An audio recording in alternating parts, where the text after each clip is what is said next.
Je suis Boris Choteau, je suis ergothérapeute. Je travaille depuis un petit peu plus d'1 an et demi à l'équipe spécialisée Alzheimer à domicile, qui dépend du SIAD Croix-Rouge de Nevers. J'ai été diplômé, diplôme d'état d'ergothérapie en 2000. J'ai eu un certain nombre d'employeurs ces 20 dernières années. J'ai déjà travaillé en ESA dans une autre région et étant venu ici, j'ai souhaité continuer sur ce type d'exercice. Donc j'ai eu la chance de pouvoir prendre un poste à Nevers, comme je disais, il y a à peu près 1 an et demi.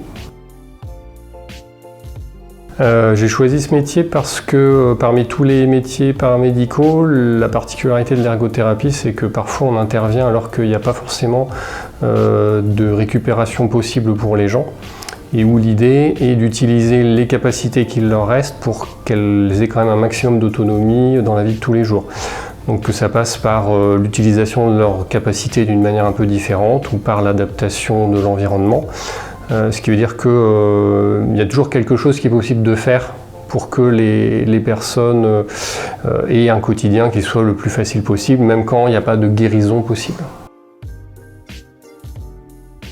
Donc à l'époque où j'ai passé le diplôme d'état, c'était sur concours. J'avais un bac général, j'ai fait une année de préparation à la passation du concours. Ensuite c'était 3 ans d'études, dont 1 an de stage, donc cumulé par période. Et à partir de là, possibilité d'exercer à la sortie du diplôme.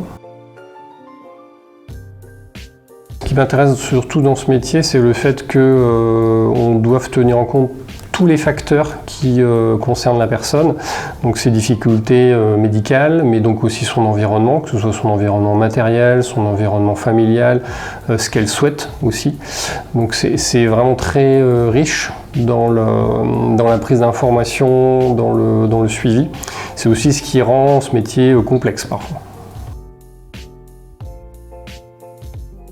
Alors sur le poste que j'occupe actuellement, je suis en fait le cahier des charges des ESA où chaque poste est relativement défini.